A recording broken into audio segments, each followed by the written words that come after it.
my experience, growers sitting in relatively untapped locations should be looking at to assess their position within a market supplying into the UK, and the sort of areas that I would suggest that you look at and understand to understand how to progress your opportunities. In terms of the product you're looking at, and this might be a mango, it might be a melon, but you should be looking at the varieties that the UK or Europe is looking at, is demanding. And especially with regards to the UK is a market where all retailers sell per piece rather than per kilo. And this is very important. Buyers here are looking for predominantly small fruit rather than large fruit. So the choice of variety becomes very important. We also need to understand bricks and the level of blemishes that might be tolerated within a customer. Clearly, you need to understand what the production window potentially is and what climatological impact might have on that. The logistics from source all the way through to market needs to be fully understood, and clearly this is a predominantly a sea versus air freight, but weighing up the cost benefit analysis of that. If you're paying $1.20 for air freight per kilo versus 40 US cents per kilo for sea freight, that is a big difference, and you need to look at the impact that will have on the final marketability of the product. In terms of the competition, I've got a small slide that I've pulled together just after this in terms of understanding what the competition are up to. By that I mean geographical location versus the market conditions in the destination market. And I think it's also very important to have a close look at the types of importer that you're going to work with. Make sure you've assessed the type of importer, how the importer works, and also the terms that you're going to be trading on. Firstly, the Incoterms, but also how and when money will be paid and what you're going to be responsible for. And clearly, as you set out on a project, it's really about understanding the balance between the risk and the reward. It always makes me very sad when I go around the world visiting new growers to hear that a grower was convinced to plant a large area of crop and hadn't, or maybe thought they'd understood the terms that they were going into business on, but it's only really once you get into a situation that it can be, how problems are going to be dealt with becomes fully understood. And it makes me very sad when growers with great potential have had their fingers burnt and have decided that wasn't for them, when really what had happened is they had overextended themselves maybe, and things had gone slightly wrong, which had had a large commercial impact. If that had been approached on a smaller scale with maybe some of the risk shared with the importer, sure, there would have been a better use of that marketing opportunity. So as I say, I just wanted to have a quick show a little bit of an example of how, for example, the melon and water supply in Europe works. And what you've got in January, February, March is the Brazilian supply is starting to tail off as it starts to rain in the main production areas in the northeast of Brazil. And at that point, Central America starts to come into its major production. So if it's Panama, Honduras, Nicaragua. However, at that point, in terms of the market itself, that yellow line starts to increase as the weather, believe it or not, does start to improve during March, April in the UK. The warmer weather does, especially with melon and watermelon, starts to drive a better pickup from the shelves and starts to drive improved sales. At the same time, by the time we're getting into April, And a couple of things are happening. So the weather is warming up, but also you've got the Brazilian supply is starting to dry up even further, and you're getting towards the end of the Central American season before Spain really picks up. So you've got a really, really exciting opportunity in there, as well as the fact that Easter is happening. And this year, I think it'll probably pass us by, but Ramadan will also would normally help drive extra sales in this period. So you've got a very exciting period in there, which growers who can manage their peak production for product to be arriving in April and May in Europe have got an excellent opportunity.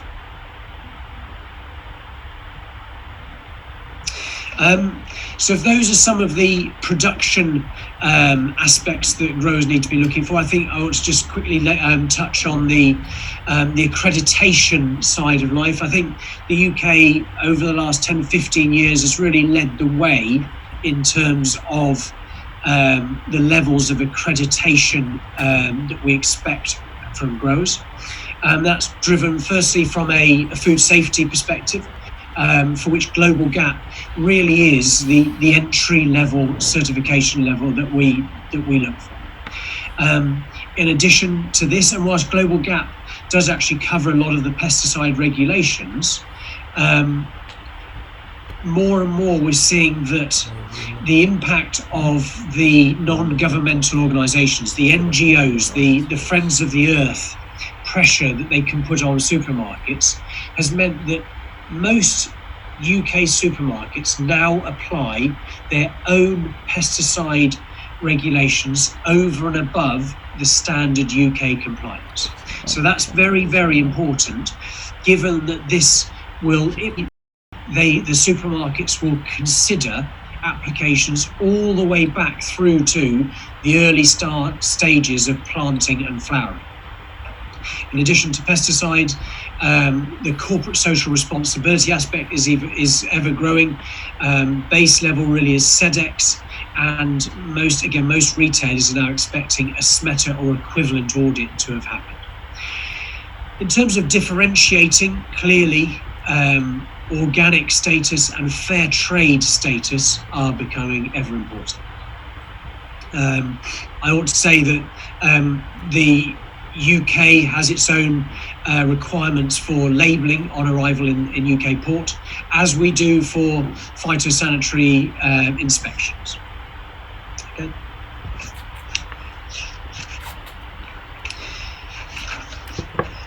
And finally, I wanted to quickly touch on just a little bit in terms of the differentiation between producing for a local sale, and if that's what growers have been used to producing for local hotels or the local tourist trade, versus export. If we're going down a sea trade route, which I would expect for main commodity production to go down, there's a 2-3 week window, or a 2-3 week supply chain that growers need to take into account.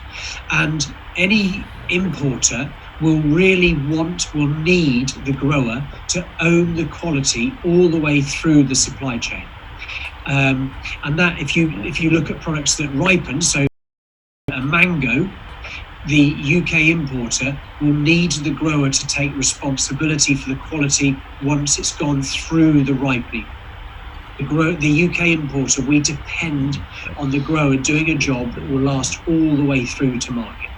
And I just wanted to point out these 3 or 4 key areas that I think it's absolutely a prerequisite to really study before getting involved in a serious export business. And I really wanted to highlight genetics, because there are, depending on what product you're looking at, there are multinational companies out there, whether it's BASF, whether it's Syngenta, who have spent millions of pounds sterling developing leading edge varieties that will give the taste and appearance, will give the field yield, and will give the shelf life for the product once it gets into the UK. Sorry, let me go back. Thank you. So I passionately believe that any grower who's serious about an export business should be engaging with the world's best genetic breeding programs. So there are in July, well, normally I expect it's going to happen this year in Spain, there will be all the major seed houses will have all of their varieties of melons and watermelons on display for growers from around the world to come and study. And if you're not part of that, playing on a level playing field. The same goes for production techniques, whether that's nutrition and application. I've shown there on the top picture on there is a picture of a watermelon harvesting rig. And this, not only does that make the harvesting operation more efficient, but it also removes a whole series of place in the supply chain where the fruit can be bruised, which on a 3-week supply chain, in the difference between a fruit that's turning up perfectly fine versus bruising and mold developing. Post-harvest controls are absolutely key in making sure that the best applications are used. And I believe a holistic approach to this supply chain really needs to be fully studied to make the most of any opportunity. So that's really what I wanted to talk about in terms of how I believe growers should be looking at export opportunities. I think the next slide, if it's going to come through, is really a quick look at maybe where some of the opportunities lie in a post-Brexit landscape. Clearly, depending on how negotiations get on through until December, there will be a reset of the tariff playing field. And I think Jamaica could eat competitive advantage on this, especially when you consider countries like Brazil have 8% duty slapped on winter melons and watermelons to the UK. But I also do think that the logistics routes that are available to you will be key. And coming direct to the UK on a 14 to 18 day service really is key to make it work for most perishable products. Going through Europe is going to become more risky as the borders become harder to get through with more bureaucracy, more checks needed. So really, to summarise, I think there's lots and lots of opportunity for Jamaican growers to get involved in the UK, and you've got my contact details. Please fire through any further questions you've got that don't come out of this webinar. Talk to us, talk to other European partners, understand the market, but I cannot emphasize strongly enough, I really do believe that new growers should be investing in the best technical expertise, the best production techniques to get themselves on the right level playing field with some of the other players in the world market. You're going to be dependent on the logistics services that are offered to you, and in terms of the post-Brexit landscape, I think you've got a great opportunity, and I hope you can seize it with both hands. I think all that remains me to say is thank you very much for the opportunity to come and join in your conference today. Thank you very much, Lawrence, for the invitation, and I look forward to any questions that may come either now or later down the road. Thank you very much and stay safe. So thank you very much, Jack, Lawrence, for that comprehensive overview of the UK market. A lot of information to digest, and I see some questions coming through, which we will be shooting to you guys in a minute. I just really want to thank and appreciate the fact that you took the time out to share with us this morning. We really, really are very appreciative of that. Thank you very much. So ladies and gentlemen, we are going to go across the pond, as they would say. We're going to head over to the North American continent, where our regional for North America, Mr. Shane Angus, will be giving us an overview of Jamaican export to North America. Shane will introduce his team as well. And so at this point, I hand you over to Shane. Over to you, Shane. All right, thanks, Conrad. Good morning, everyone, and I hope you're all being safe and practicing social distancing. Online with me today is my team, Christopher Benjamin from the New York office and Stephen Sharu from the Toronto office. Let's jump right into the presentation.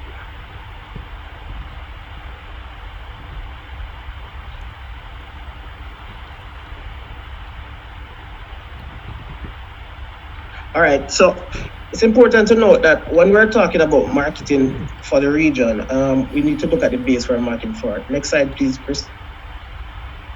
Next slide, please. All right, so we first look at the population of the Jamaicans in Canada, and we find out that we have over 310,000 Jamaicans living in Canada, most of which are in the Ontario area, 88% of that. So one of our key areas for marketing will be that region. In the New York area, US area as a whole, we have over 745,000 persons, most of which are concentrated in New York, Florida, and New Jersey. So why this is important is that they highlight the potential marketing base that we're looking for. So the Jamaican diaspora is actually of key importance to us. The Caribbean diaspora members, other ethnic groups, including Hispanics and Indians, also and Canadians who have been exposed to Jamaican food through tourism and want to replicate that taste at home, and also health-conscious individuals, especially those practicing a paleo diet, which include having more roots and tubers in their diet. So these are the areas that we look for this high concentration, and we target our marketing efforts around these areas.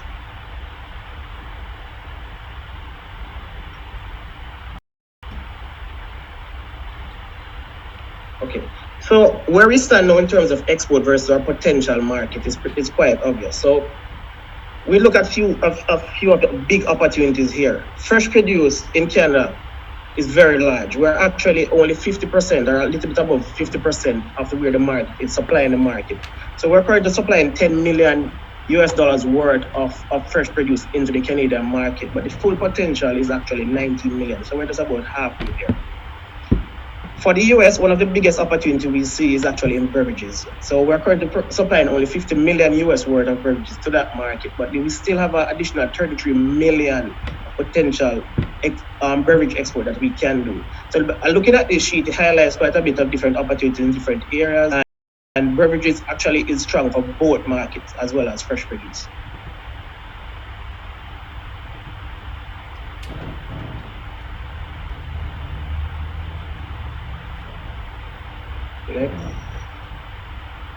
Okay, so products with the potential to export, roots and tubers. Roots and tubers have an untapped potential of US $12 million for both USA, Canada, and UK. This includes yam, sweet potato, and cassava. Fresh fruits, on the other hand, mangoes, papaya, avocado, oranges are also seeing a sudden increase over time, and we think we have a big market here. Canada currently accounts for most of the fresh fruit at 2.5 million US, but we see a greater opportunity here in the US for growth as well. Another category that we look at is bread and pastries. Now, this is and Jamaica currently export 27 million worth of baked goods, and this is growing at 2% per annum. So currently we're exporting a lot of buns, bread, and crackers, but there's a strong market for chips, potato chips, banana chips, as well as other traditional confectionery. Also, there's a sudden increase for us. We're seeing a good increase in, and this has always been growing for years, the crustaceans, which include lobster tail and frozen whole lobster.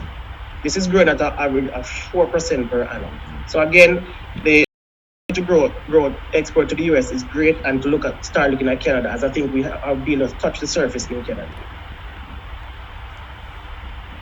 Other potential investment opportunities we find along the way is that for you, the producers in Jamaica, we are having, the distributors here are looking to invest back into the supply chain. This is to ensure that they constantly get what they want out of Jamaica. So they are looking to partner with distributors, with producers local to either one, expand the farming facility, two, invest in packaging facility, or three, invest in cold storage facilities.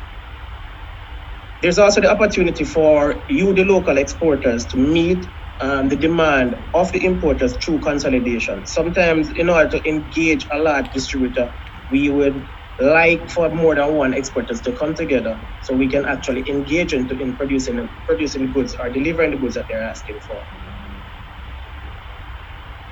Like in the market, there are challenges, and currently importers do face a lot of challenges from exporters. One of them is the consistency in supply. Importers report that exporters aren't able to meet the demand consistently, making it difficult for them to engage clients and grow. This is very important. As you realize here, a lot of the distributors, when they are actually engaging their retail outlets, they have to do forecasting, etc., for these retail outlets.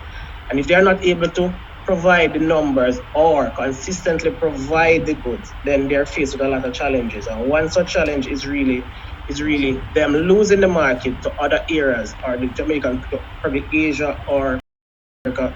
So we have to be very careful and ensure that we can consistently supply these goods. There's also the lack of formal contracts. Exporters, on the other hand, we realized over the years that there's not many formal contracts in the market with importers, and now they're looking more to strengthen that. They want contracts which they can hold as responsible in delivering these goods.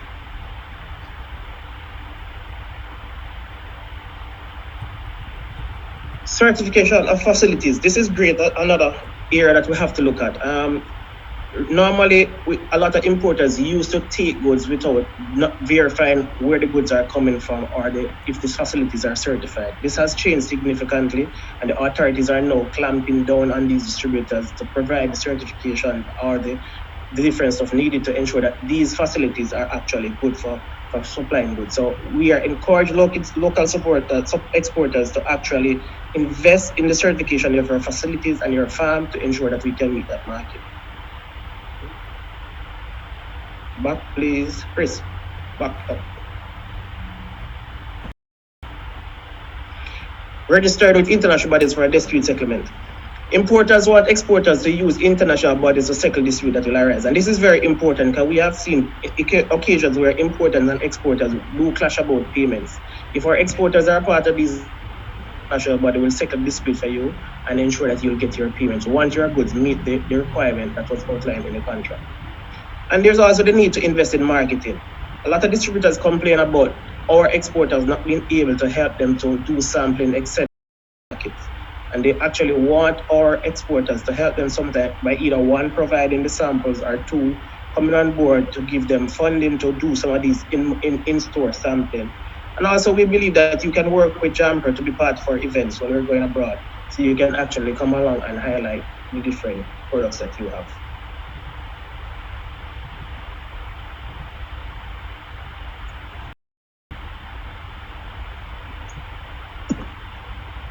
So without further ado, I would like to introduce my next speaker, who is Neil Curtis, Executive Director from Jamaica. Neil is result-oriented, highly experienced executive with an in-depth knowledge of climate resilience and sustainability. He's a high-energy, process-oriented leader and demonstrates success for maximizing cost efficiency by restructuring processes, reducing spending, and efficiency of production while strengthening the bottom line for farmers. He's a strong marketer and proficiency in import-export, as he helps transition communities into industries that can produce food for the world, especially in the field of organic food. He's an enthusiastic agriculture-oriented diaspora member and invites diaspora Jamaicans from around the globe to rebuild Jamaica backbone through agriculture, especially organic food. So now we welcome Neil to actually have a discussion around organic products. Neil, over to you.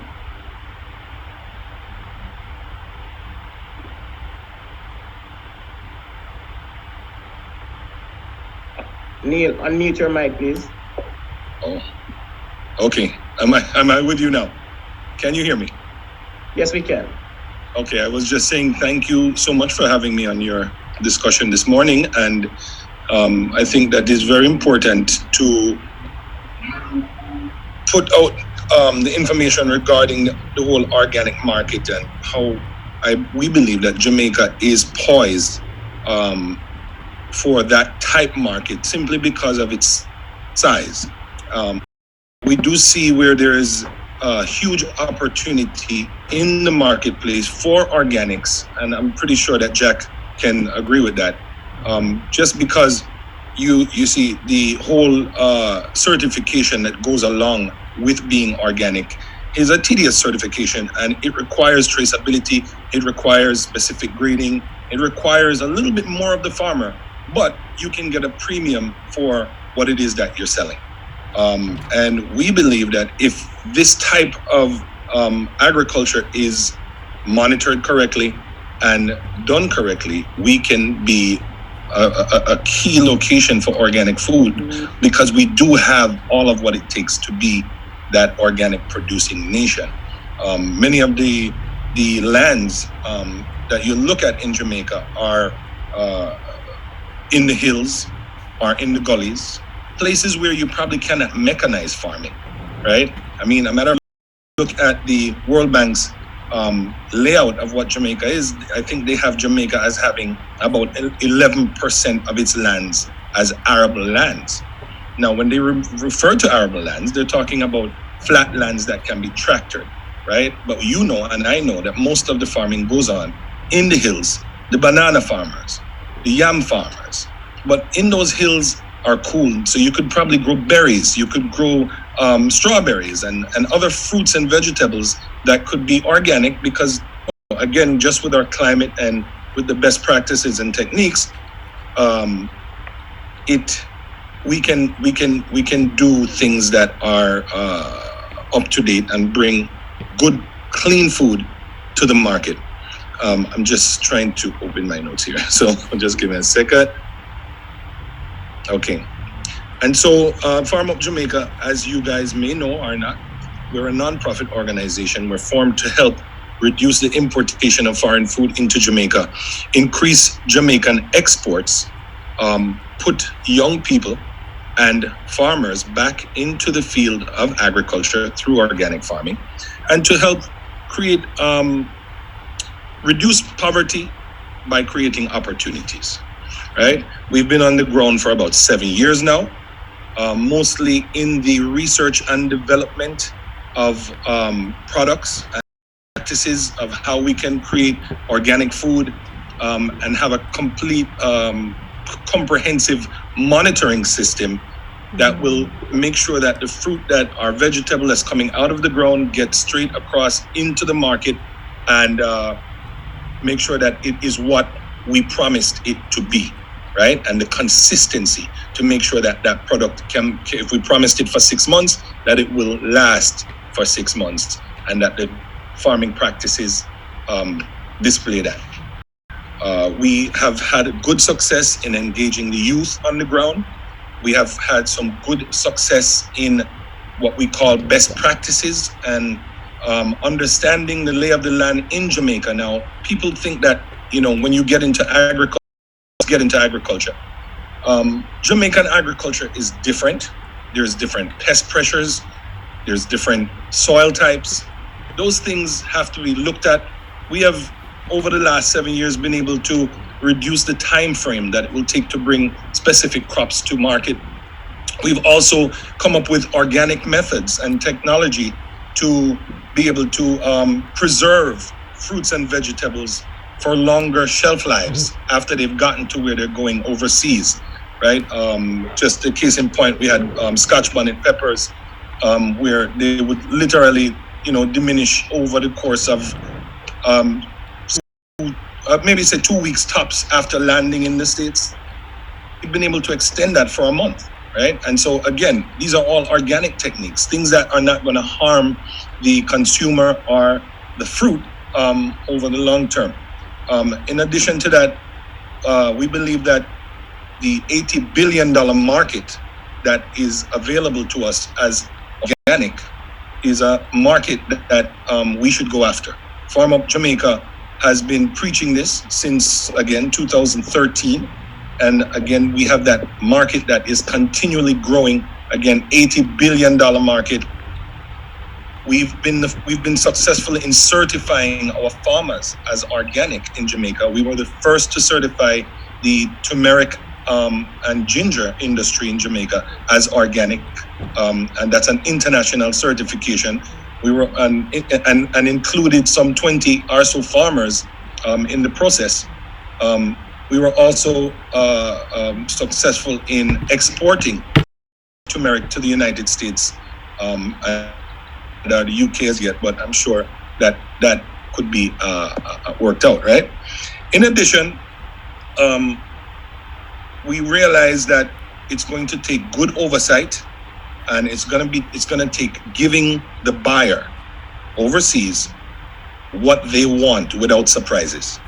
So when they get that fruit that they've ordered from way overseas, that it looks the way that they thought it was going to look, it's not all beat up. It's, you know, so again, the quality control is going to be very important to move forward now, especially as it relates to organic, because organic food is natural. So sometimes it's not the best looking fruit per se, but it is still organic. And we do find that's maybe a slight loophole for farmers that are not able to bring things up.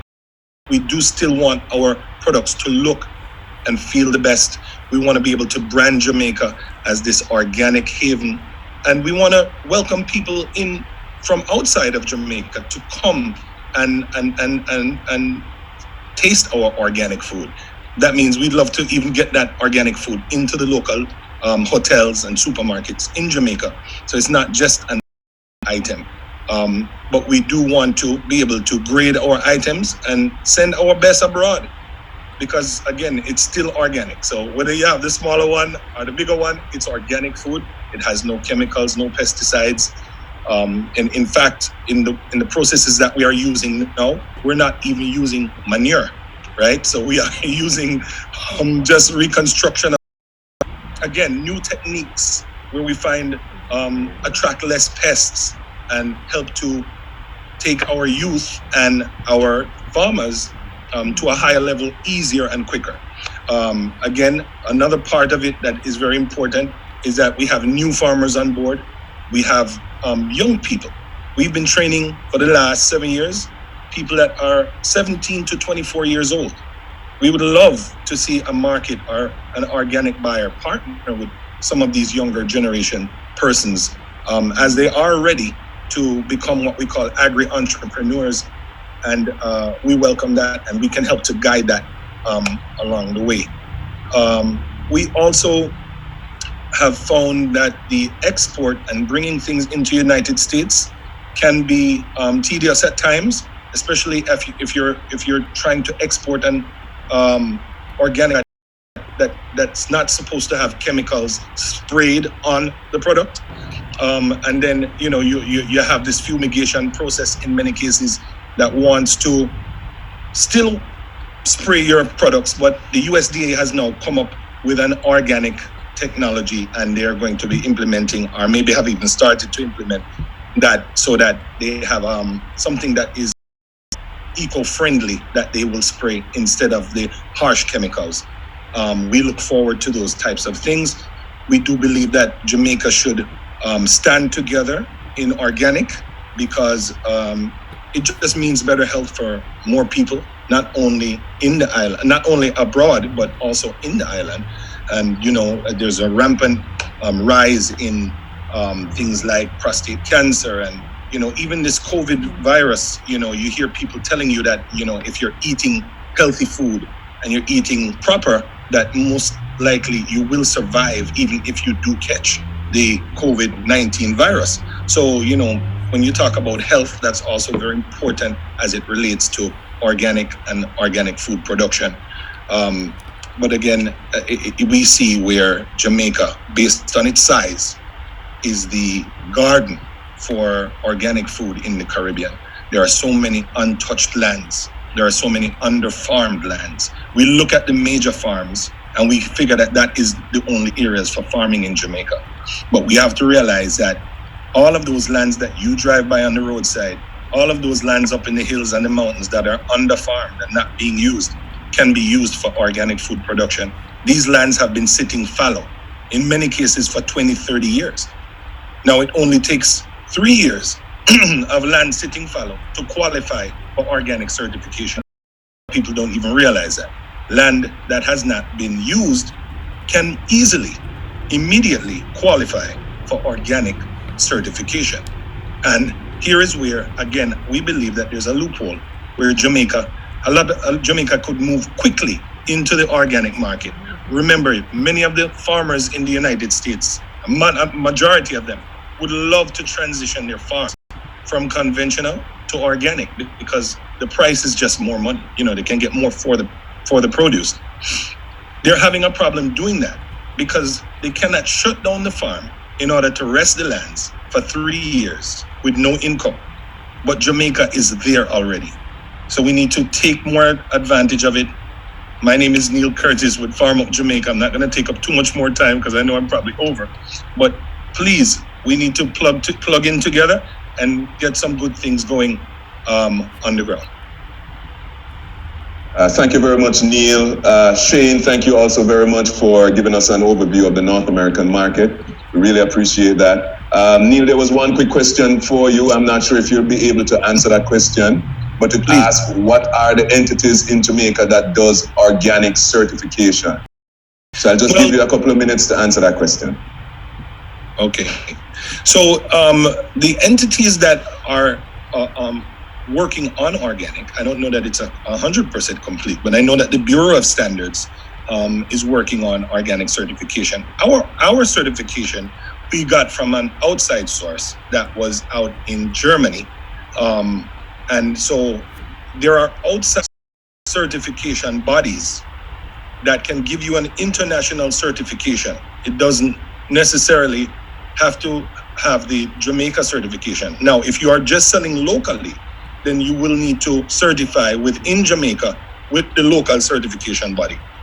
But if these items are going to be going overseas, want to find an international certification body to do the certification, and it's a process. They come in. You have to bring them in. You have to pay their travel, their hotel. They come in. They look at different lands that you are claiming that are. They test your lands to ensure that it is what it is. And of course, the key here is that it's international, right? So you're going to be able to sell that product all over the world. I mean, the last certification that we did, we had even Japan as one of our certifying countries. Now, Japan's certification is a harder certification than even the regular international certification. It's a higher level. And Farm Up Jamaica passed those tests in order to be able to do that. So we do have some great practices that we could share with farmers, share with the industry to get these items certified and out into the global market. Thank you very much, Neil, and we will make your contact information available to those who are interested in contacting Farm Up Jamaica. Thank you very much again for participating with us this morning. Thank you. So, ladies and gentlemen, we are going to now be privileged to hear from the president of JAMPRO, Ms. Diane Edwards, and she will be speaking to us about export challenges and opportunities during and post-COVID-19. Welcome, Diane Edwards, and thank you for participating in this our webinar. Over to you. Thanks, Conrad, and good morning, everyone. Let me first say a really big welcome and thank you to our participants from London and from New York. It's really great to feel that this international, this tripartite energy coming from the markets towards Jamaica. Let me say a big thank you also to our Honorable Minister of State, Floyd Green, who is going to be on screen after me. We really appreciate the participation and the partnership of NICA in our whole export course. Just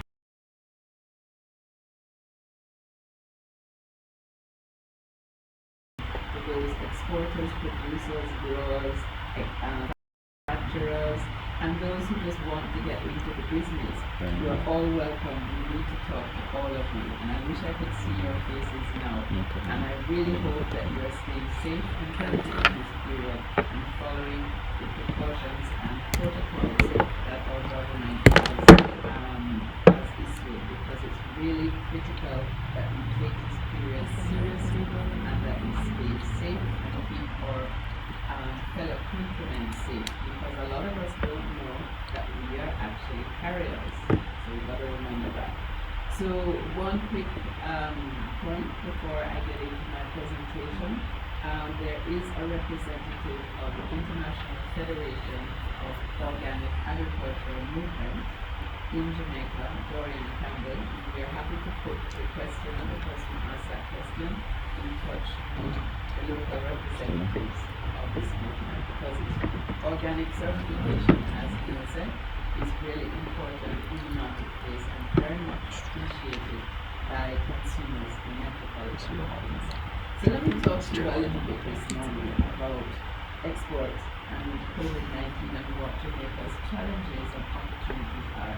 You've heard a lot of really rich information this morning. To explore very briefly where our export has been and the overall economic activity before COVID-19 interrupted our flow.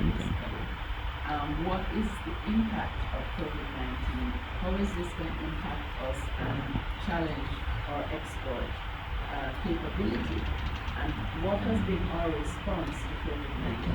And how are we going to tackle export opportunities on the horizon?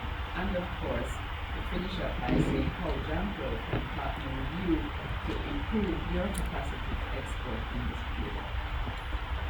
So where were we before COVID-19 interrupted our flow, as we said?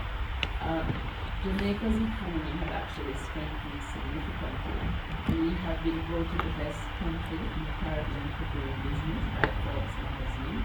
We have the highest performing stock market, as stated by Bloomberg in 2015 and 2018. We grew double, actually.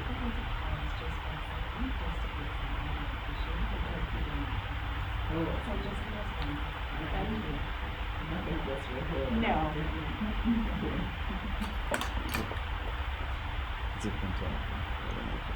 We're hearing you now, clear, President. We're hearing you.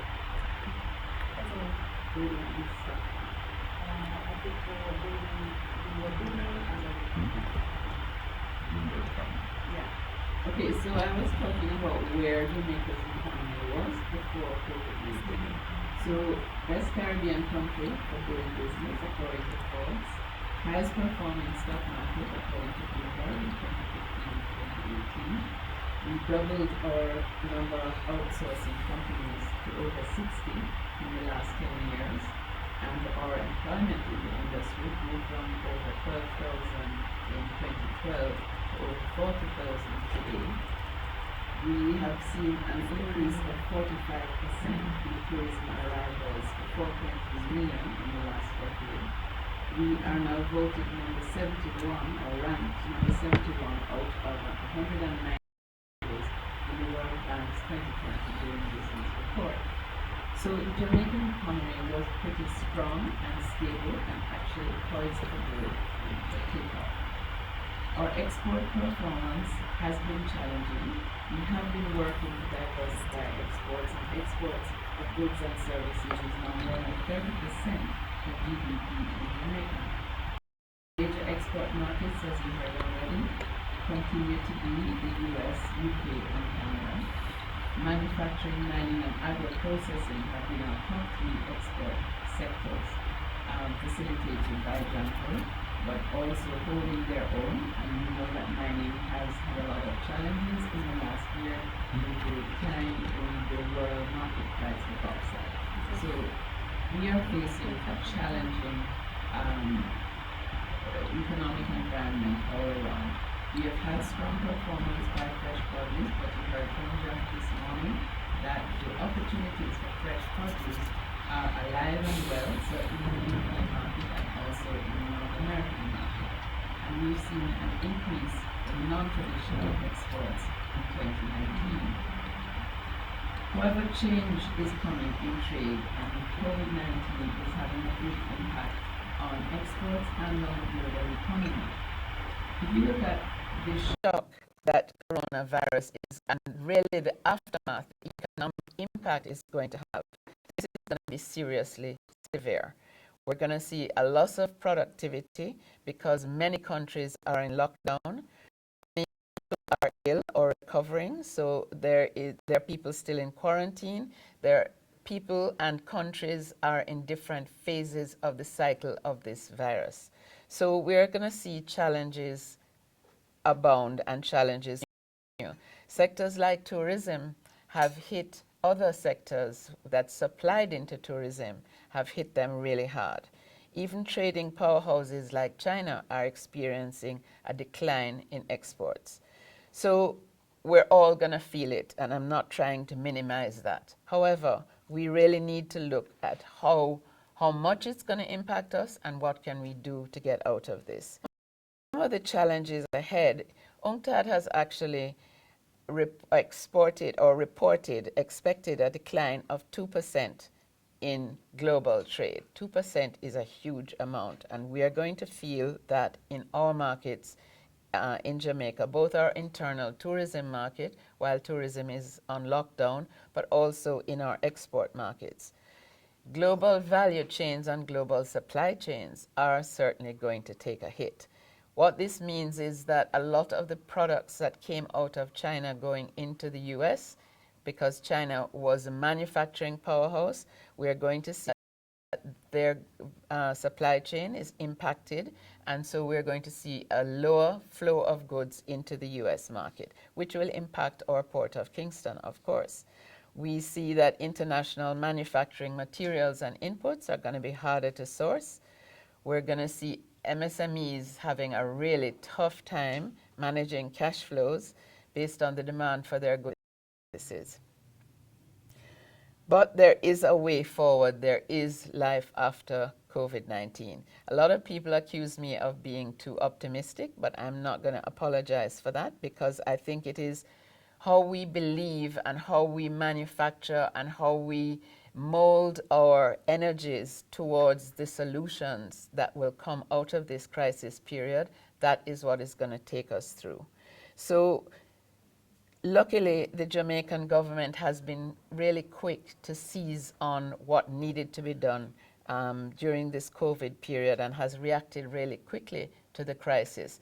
I'm sure some of you will have read the Miami Herald, which congratulated the Jamaican government for its response to COVID-19. And I'm sure many of you would have listened also to our Minister of Finance and the package of measures that he has enacted to help to stimulate the economy post-COVID. The 25 billion fiscal stimulus package, the 1 billion MSME tax credit, the COVID allocation of resources for employees who have lost their jobs, and the COVID-19 small business grants for small businesses with sales of 50 million or less. All of these are really important measures to help to shore up an economy that is going to take a big hit. And MICAF has also responded in enacting measures to maintain exports. So export fees by JACRA, the Jamaica Agricultural Commodity Regulatory Agency, have been cut by 50%. So this is going to give a big boost to our exports of coffee, cocoa, and other products. We have been able to maintain stability at our port, and our port is still operating, so it is still possible for you all to be exporting and to be seeking new export markets in this period. We have been able in JAMPRO to help the ministry with the challenge of excess produce of some of our farmers, to find them new markets in the region, and to actually we have been getting encouraging signs from far-off markets like the UK and the US, who are now inquiring after different products. Supply lines have all been disrupted, so it is an opportunity for us to jump in and get in where the opportunities lie. And local bodies continue to finance exports like Exim Bank and the DBJ. So if you look at exporters now who have seen their demand displaced by the shutdown of the tourism industry, there are local opportunities. There are opportunities for import replacement. We see opportunities for more linkages. We encourage more farmers to get on to the ALEX platform, which is the Agri-Linkages Exchange platform. there are real opportunities for you to connect through that platform with new buyers that you haven't previously been working with. Agriculture and agribusiness, there's more local for agro-processors to use more produce locally. So we can develop more products through our agro-processors that are new and exciting and different, and that will create more opportunities on the local market. The global services sector, the whole IT-enabled sector, and the digital economy, we believe this is going to be a big, big winner out of this period. Many of us have gotten accustomed to working from home, and many of us are enjoying it. I spoke to one practitioner in this industry who told me that his productivity actually is higher now that people are working from home and you're not stuck in traffic. You know the deal. So we feel that the global services sector and the digital economy is a great opportunity. Healthcare products. Jack spoke this morning, and Lauren spoke this morning actually, about healthcare products and the international beauty market. And it's not just about beauty and the cosmetic side, but also about the healthcare side and the demand for natural products. We have real information on this opportunity in the global markets. We've spoken a lot about markets that JAMPRO has identified internationally. So healthcare and wellness definitely going to grow. We expect it to grow. The whole PPE market is expected to grow to 73.8 billion US dollars by 2026. So this is an area that we need to explore. Agriculture, as Neil said, still largely untapped, real opportunities there, and export of services. So we see really, and we have real hardcore information on 61 million US dollars of untapped export potential across the main metropolitan markets that we serve. We see markets for agriculture, we see markets for agro-processed goods in particular, both in our diaspora markets and in the mainstream markets. And we know that with the strength of Brand Jamaica, and we intend to make this really much stronger in the next year, so as Gabriel said, watch this space, we feel that with Brand Jamaica, we are going to really be able to leverage the opportunities that we see in these markets. So what will JAMPRO be able to do for you? Well, JAMPRO will be able to open the door to these export markets. You heard from Shane in New York, you heard from Conrad in Montego Bay, and you heard from Lawrence in the UK. We are going to work together with importers in all those markets to help you to find the right importer for your product. We are going to work with government, lobby and advocate government for land to be made available to farmers, promote the use of agroparks and more private investment in agroparks, and to simplify the access to land. We think that that is a critical component of delivering to our producers and exporters. We're going to lobby for removal of duties and fees for e-commerce, because e-commerce is going to be a big winner out of this. A lot of people have grown accustomed to having products delivered to their homes, and we're going to start enjoying it, and we're going to want to continue doing it. So we must reduce the costs of e-commerce to our small businesses in particular. We're going to focus on developing a national digital services strategy. The digital economy and digitization of government services is going to be large after this. And watch this space, because JAMPRO is going to be launching a national business portal which is going to simplify and ease your access to government services. And we are going to increase our facilitation of projects, of productive projects, and we are going to facilitate more matchmaking with buyers, with partners, with investors. So JAMPRO is really your partner in expanding your business, and we hope that you will really contact us for more information. We are here to serve you. We hope that you are enjoying this rich exchange of information, that you're going to send us a lot of questions, and if we can't take them all today, we definitely want to be in touch with you directly and to answer your questions directly. So keep in touch with us. We have multi-channel access to JAMPRO through all of social media, through email, through telephone. Even though we are all working from home, our telephones are manned, our contact center is available. The numbers should be there on the screen. So just be in touch with us. Our website is there. You have a friendly JAMPRO face at the end of any means that you want to contact us. So I'm going to wrap up now to say thank you once again to all of you listening.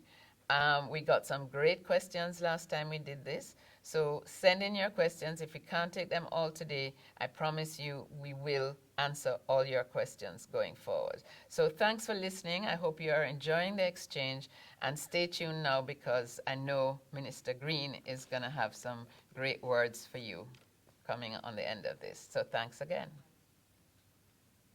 Thank you very much, President Edwards, for sharing with us this morning. We really appreciate your participating in this webinar.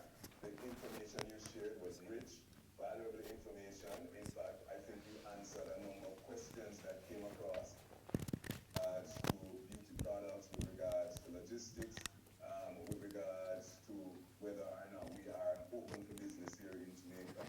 So we really want to say thanks again to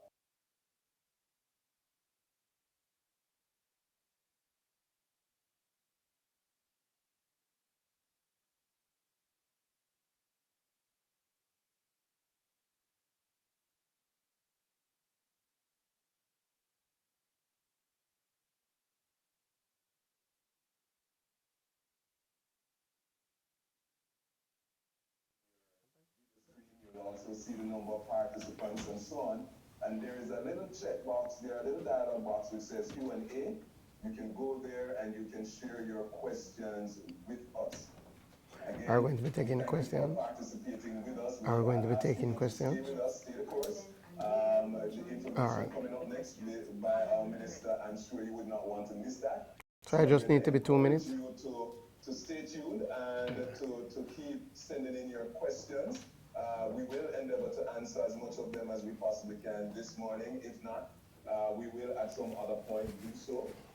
Just like to also remind you that all of the information shared in our webinar, it's being recorded and it will be shared with you, our participants. And we really, again, want to just thank you for being here with us this morning. I think Minister Green is ready for us. So I would like to introduce to you the Honorable Floyd Green, MP, State Minister in the Ministry of Industry, Commerce, Agriculture and Fisheries, and he's going to give us somewhat the government perspective and to also share with us, as Diane said, some exciting news about what is happening in the area of agriculture. Over to you, Minister Green. All right, thank you. And morning or wherever you are in the world and whatever time zone that is, thank you for joining us as we look at opportunities. I really want to thank the panelists. Really good information has been shared thus far. I recognize as I watched online that the questions are coming in. So what I decided to do, I will condense what I wanted to say. I think our president of JAMPRO covered a number of areas. So I'll just make a few brief comments so that we can get into the question and answer segment, because I think it is critical that the questions that you have, that we share, we listen, we learn, and we take that and move forward. I hope everybody's keeping safe, and I think that is where we have to start. It is still a challenging time all around the world, and we here in Jamaica have been taking possible to try and ensure that our people are safe. That is our foremost priority, the health of our people. And I really want to thank all of our frontline staff members, all of our health workers, our police, our emergency services, who continue to go beyond and above the call of duty. And they really allow us to be able to keep the other parts of government turning while we go through this crisis. You know, in every crisis, I believe there is an opportunity, multiple opportunities. And I think the COVID-19 crisis is no different. Yes, it is a challenge. Yes, our economy has slowed down tremendously. Yes, a number of our sectors are really reeling from the impacts of COVID, especially tourism. but there seeds of opportunity. And I think the countries that are able to grasp those seeds, plant them now, are the countries that will do well after we get through this crisis. That is what we're trying to do in Jamaica. And Jamaica has remained in large part, especially in relation to trade, open for business. And again, in the same vein, I want to thank all our frontline workers at the ports. They have not missed a beat. Our custom agencies, our plant quarantine, veterinary services, all the ways that ensure that goods come in and goods go out are still functional, are still operational, are still accessible. A number of the entities that fall directly under the Ministry of Industry, Commerce, Agriculture and Fisheries, like plant quarantine, veterinary services that deals with import and export, or JACRA, have moved to online systems. So you can now completely fill out your application online before products get to the port, and we will treat it with, and then when you get to the port, we will do our inspection regime. So I think one of the key takeaways is that when it comes to trade, Jamaica has not missed the beat. So those of you who are listening, who are interested in exportation, I would say to you, we have the framework ready to facilitate the movement of those goods. So don't delay, don't hesitate, don't say, well, the world is in crisis and as such you're not sure if now is the time. Again, there are tremendous opportunities. In fact, while I was here, I had to step out to share with my friends at ECA, which is the main organization that deals with Latin America and the Caribbean in relation to agriculture.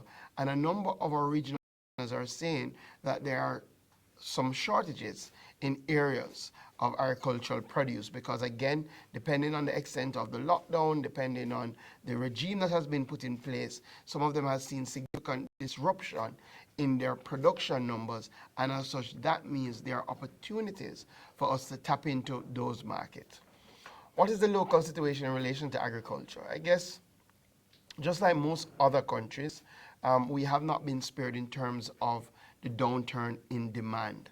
But one of the pluses is that, in fact, we're in probably the best shape we've been in terms of production for the last in 2 years prior, we have had tremendous cycles of drought, and as such, it has negatively impacted our production numbers.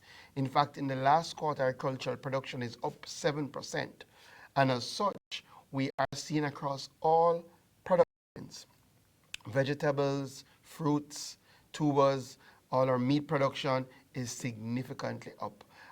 What that has created somewhat of a problem, because with the downturn in demand and with the upturn in production, then clearly we have a lot of excess agricultural items on our hands. Crisis, challenge, but opportunity. The government has directly intervened in relation to our farmers. We have set up a program where, through our stimulus package, we had allocated $240 million to help our farmers move some of the excess, and that has been going well. We have been buying excess produce from our farmers and to some of our vulnerable areas, such as our children homes, our hospitals, our quarantine areas. And also we have developed new methodologies of getting the produce out by developing package deals, having mobile markets. And again, that is working. Part of what we're trying to do locally is to drive agricultural demand for local produce.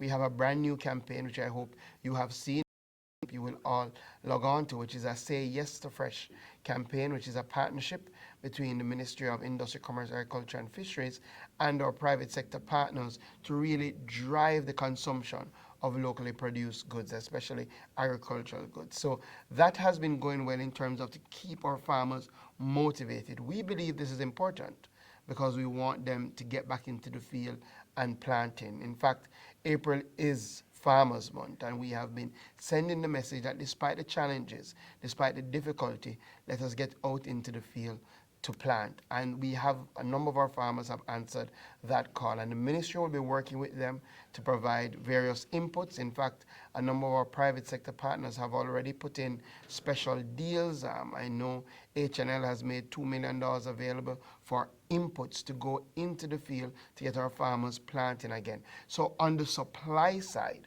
for those of you who are very interested in exportation, we will be able to supply that demand. And we have said to our farmers again, this is an opportunity. JAMPRO is here, and they will help us connect the dots. And on a bigger policy perspective, what I will say, we see this as an opportunity to really drive our agribusiness strategy. In fact, JAMPRO spent a lot of time last year working on pulling together a strategy, an 18-month action plan, and a 5-year strategy to move our culture forward to ensure that it more ties into the business models that work, to ensure that our agri-parks are functioning well, to ensure that we're doing climate smart agriculture, we're infusing technology in relation to our processes of agriculture, but also technology in relation to things like ordering, connecting the market space. We are now in the process of activating, for the first time, a National Agribusiness Council that will lead this charge to tap into these new markets, to ensure that we have the supply side, the production numbers match the demand, and to ensure that we see a clear linkage between the demand locally and external with our farmers out in the field. So we are putting ourselves in a position to ensure that when we come out of this COVID-19 crisis, that we can take advantage of the opportunities that abound. So I think I have said more than a mouthful. I'm sure that there are questions here, and I'll pause here, and I'll take the questions as they come. I know I'll be joined by members of the JAMPRO team, and you know, you're only as strong as your team, and thankfully I have an extraordinary team at JAMPRO who has continued, come guys, who has continued to function during this time. So I'll turn over to the moderator, and we're here to take your questions. Thank you very much, Minister Green. Really appreciate your participating this morning.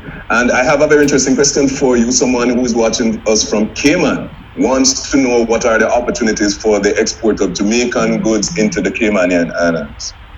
Well, so the goods are here.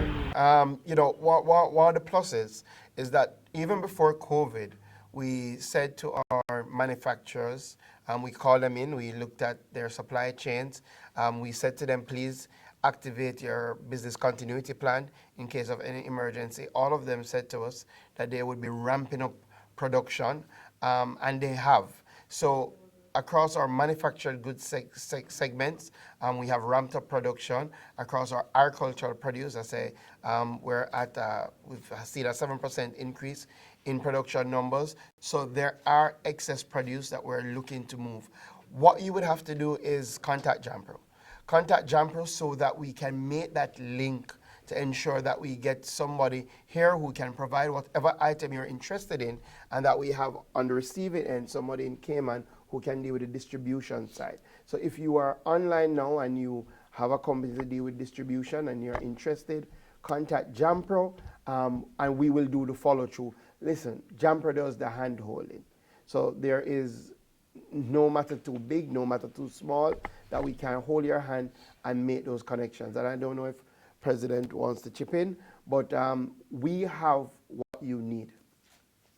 Yes, thank you, Minister.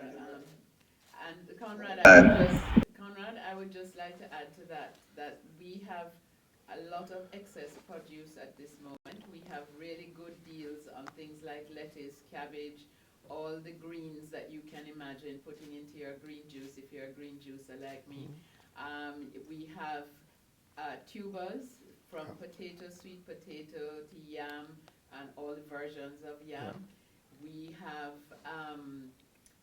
number of spices like ginger, we have cocoa, we have a number of products. So, and then the whole range of fruits, like from melons to mangoes, is in season now, to eat the apple, all sorts of things. So I think, as Minister said, JAMPRO is here for you. So just send those inquiries to us by any way you want, and we will respond. Yeah, and let me just add, we again, because we have had to, a number of our farmers who serve the hotel industry have had to really put in strong business models to be able to give that consistent supply. We can provide consistent supply. So definitely things like cantaloupe, honeydew, melons, a number of our farmers are able to give you a weekly supply of significant quantity. We already have that in place, and they have not come out of the field yet, even though there's a downturn in demand because of the support of the government. So now would be a great time to get your melons, honeydews, cantaloupes right in Cayman. And eggs. And eggs. And eggs. And Yes. chicken. Yes. And chicken. You know, pork, everything, to be honest. Thank you very much, panel, for the answers. So I have a couple more questions, and I'll just go back to Minister Green, because one of the questions that came in is, what is it that the government is doing to make the export process easier? And I think I'll just hint by saying I saw in the papers yesterday or the day before that the fees associated with exports from Jamaica has been slashed by 50%. So perhaps, Minister, you can develop on that in your answer. Yeah, so, if you were to ask me what is our number one priority for 2020, it is driving exports. And despite everything with COVID, that hasn't changed. In fact, we brought together late last year an export growth team, which JAMPRO is a part of, which is an entity chaired by the public sector, through my ministry, and the private sector. So it's a co-chairmanship where we look at some of the barriers to exports and we look to reduce them. So one, we did see that some of the fees that are charged across JACRO, a number of our private sector partners said those were barriers to export, that they were too high and that they were causing challenges. So we decided through the stimulus package announced by the Minister of Finance, and this is before COVID, we decided to reduce a number of those fees significantly. So we have cut all our JACRO fees on exports, including cess that were charged on agricultural items, by 50%. We've also, at the Trade Board, cut all our fees on export by 50%. We have really given up revenue of over $100 million and given it back to our private sector partners, which we hope will drive additional export. But that is just one aspect. Part of what we're doing are looking at our processes. One of the things that COVID has done, it has helped us to accelerate some of the plans we already had. So for example, being able to apply completely online if you are trying to access an export permit has been something that we've been working on for a very long time, and trying to get our agents under the ministry that deal with exportation, like plant quarantine, veterinary services, and JACRA, to ensure that we have an online system of application. I can now say all of them do have an online system of application. So again, we have made it tremendously easy for people to stay at home, to apply, to go through the processes in relation to getting those export permits. Also, please remember there's a trade information portal that we launched last year. It is managed by the Trade Board. If you are interested in exporting any item, you can go on our trade information portal and you can see the various steps that you need to take. Again, we're working on reducing those steps, but at least there is a one-stop shop for all the information regarding exports. So we are taking steps to make it easier. If there are specific problems, or if you have specific questions, again, about exporting a specific item line, reach out to JAMPRO. Thank you very much, Minister. I'll just switch over to Gabriel, because there was a question here about branding and how it is that we protect the Jamaica branded products going into markets. I'm not sure whether or not you can clarify anything that we're doing as a country to protect Jamaican goods going into the US and the UK markets, based on the question that I'm seeing here. Okay, thank you very much for that question. The nation branding is a critical area for Jamaica right now, particularly as we try to stem the proliferation of non-authentic Jamaican products across the globe, because we have, as you know, a global brand, a cultural powerhouse actually, and we need to be very proactive in protecting that. So right now we've actually started the process. The Jamaica Nation Branding Initiative has begun. We're actually looking at consultants on board in a very short period of time. I won't put myself out there to say that, to give you any timelines, but I would say within a year and a half, we're looking to have the nation branding up and ready. And a part of this initiative, a major part of this initiative, of course, is to establish an authenticity behind the actual nation brand. So the expectation is that exporters will be able to have an authentic stamp of authenticity of approval to say that this is a 100% Jamaican product, etc. So therefore, we'll be able to ensure that our local producers, manufacturers, exporters will be able to gain and access the markets to their full potential. So in time, it is in train, and we've started the process, and we're asking for patience for us to come to fruition and to come to market with the nation brand.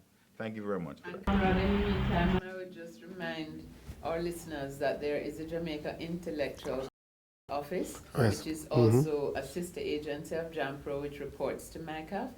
And they offer the opportunity for establishing a geographic indicator, Absolutely. which we already have on Jamaica Blue Mountain Coffee, Right. and we already have on jerk, Jamaican jerk. And we are looking at Jamaican rum, and we're looking at some other products that can apply to. And what that means is that, like champagne, it protects a region of origin of a product. So champagne can only come from the Champagne region. Other people who make sparkling wine have to call it something else.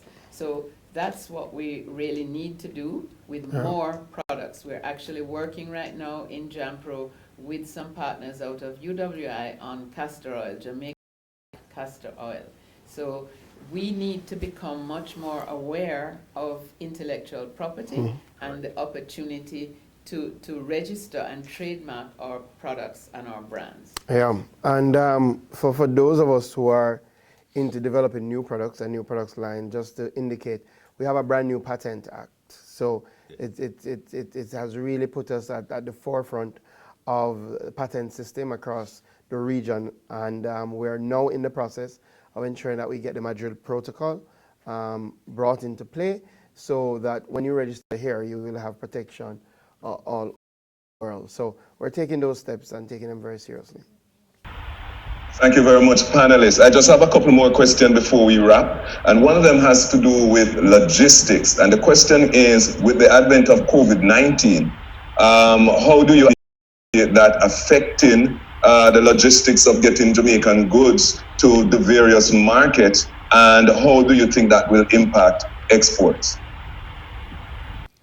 Well, all right, I guess I can start. Clearly, we do expect some dislocation in relation to the supply chain and logistics. But again, I think everybody recognizes, and all the international trade organizations have encouraged countries to ensure that they keep their trade systems and their trade lines up and running. And clearly, it's in our best interest. Again, we have not seen thus far significant dislocation in terms of our trade lines, our major trade lines. Those are still going strong.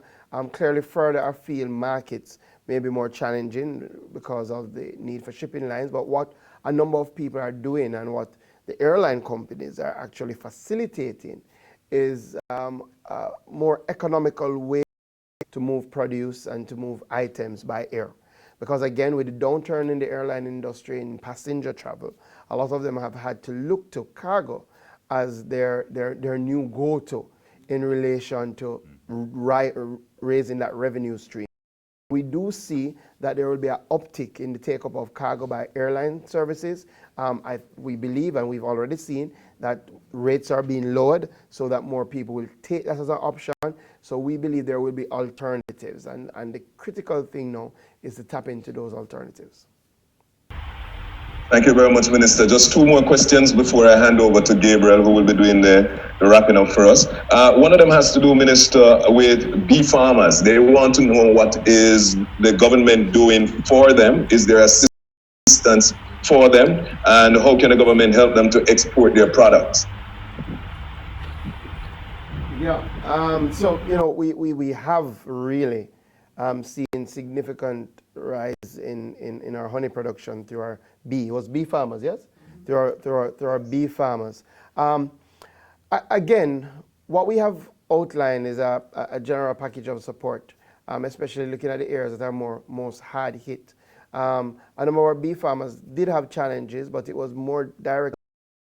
Some of the challenges we're seeing regarding climate change, regarding when flowers bloom, and the ability of the bees to produce honey. With that said, I think a number of them have been able to hold their own and are getting an uptick in the sort of demand for honey on the market right now. JAMPRO, I think, again, and I throw out JAMPRO not because they're here, but because they're good at what they do. I think what the bee farmers should do, I know a number of them have associations, contact JAMPRO. Let us work with you to see how we can access those markets. Again, JAMPRO has a significant network, as you've seen here today, a significant network of partners, of JAMPRO offices right across the world. We do have some of the best honey in the world. Now, clearly, different countries have different regimes in relation to the importation of items like honey. JAMPRO can walk you through it. So I would say to our bee farmers who are listening, give JAMPRO a call, go to them online. If you already, and I know people do this, people say this, sometimes people reach out to you and they say, listen, I would take some honey in New York, but I don't know how to do it. Don't allow the conversation to end. Let's say to them, all right, I'm going to JAMPRO and see if we can make that link happen. Because oftentimes we think it can't happen, but it can. And we have so many great companies that started from one person who knew of one person here who was doing something, who was willing to put up a little to get it there and started like that, and then realize there's such great demand and have now become really big companies. So please contact JAMPRO. Let me just add to that, Minister, very quickly, that we know in the international market there is a big for different styles of honey. Logwood honey, for instance, is one of the original styles of honey that come out of Jamaica. And what we really need to do is work with the Bee Farmers Association to look at the standards, because the standards are going to be critical. You're talking about a natural product. You have to have standards and you have to comply with international standards. But we can develop specialty types of honey that command a much higher price in the market. But it's a long conversation, so we have to start it. So I would encourage, like the Minister said, the bee farmers to be in touch with JAMPRO. And we will, I promise you, we will reach out to you as well.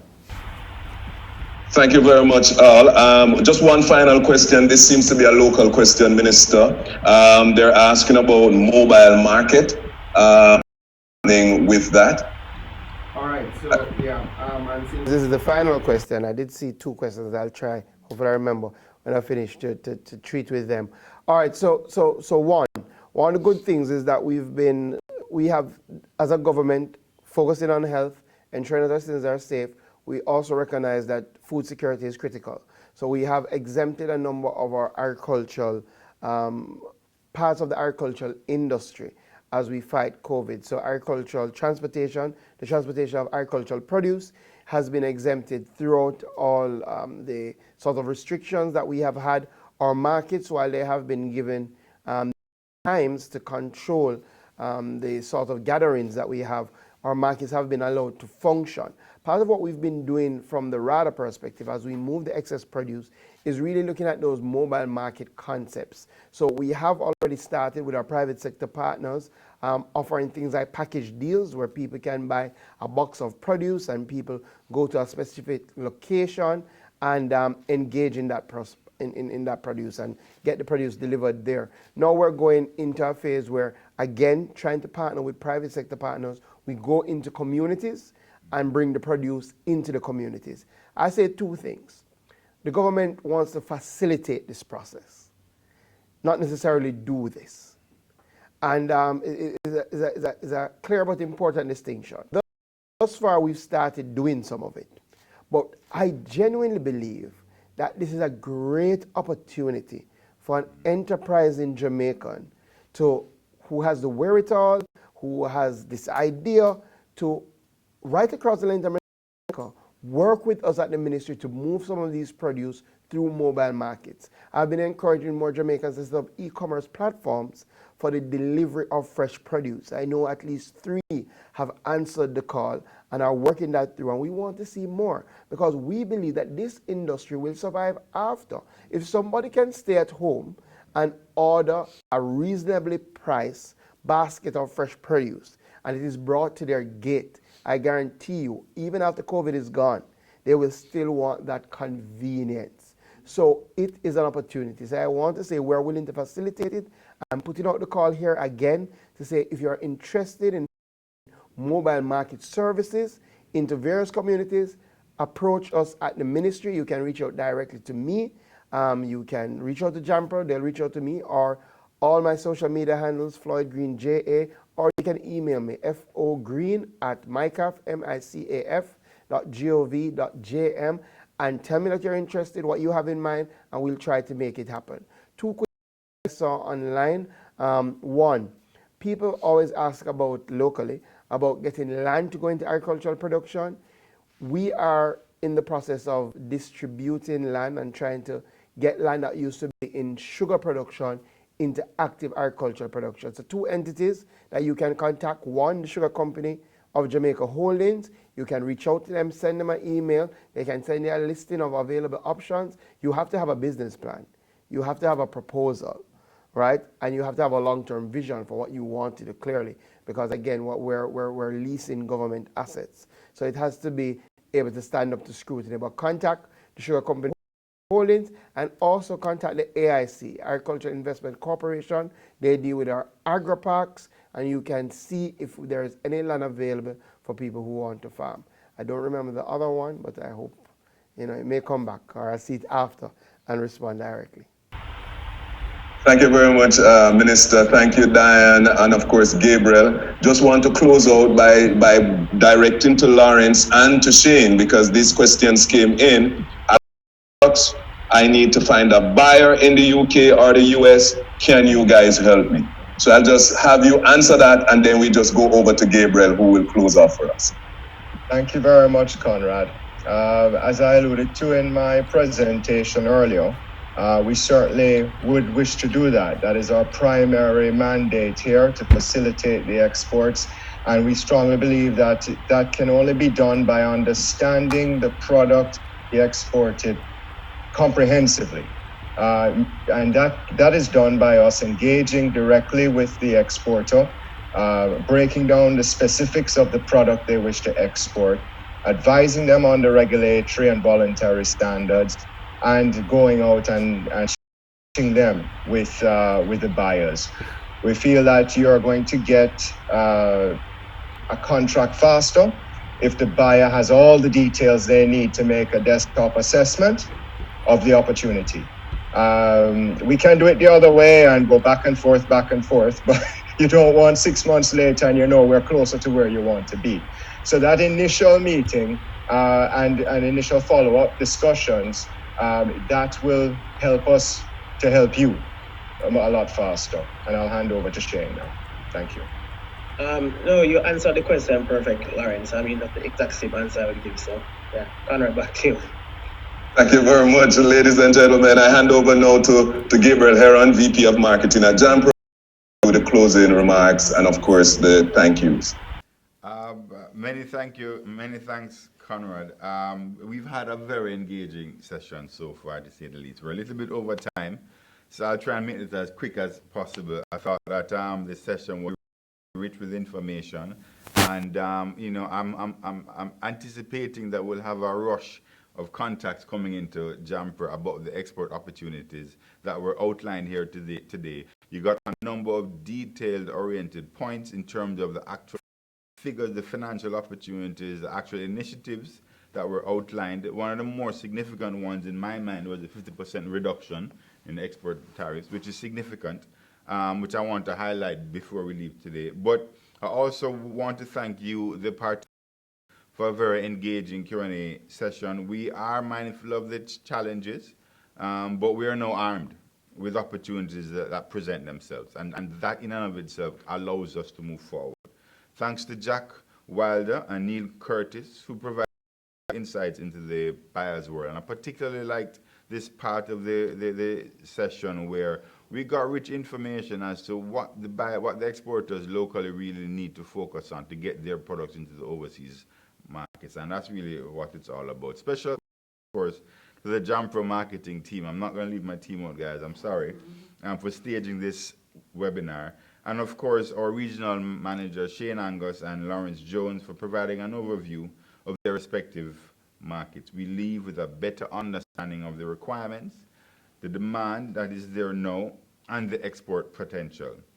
Be sure to contact all of us here at JAMPRO. I personally prefer if you contact through our website, right, on the contact us page, or you email us directly, but preferably visit our website and contact us.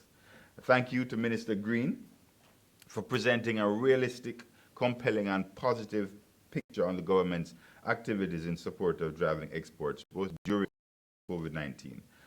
Things will get rough, that is very clear, right? But the response from the government to mitigate the coming challenges has been commendable. And I must say that the number of activities that we see coming downstream, we anticipate that even after COVID-19 has transitioned, we will continue to benefit from these activities.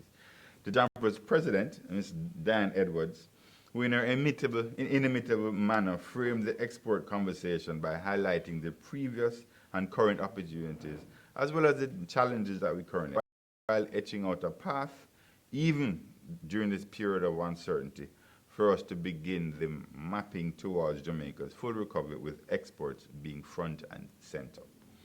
To our participants, I hope you found this session as engaging as I did. It was very important. I thought it was very timely for us to engage you in this regard. Thank you for joining JAMPRO's first Export Matters webinar, and we look forward to you being a part of many, many more to come.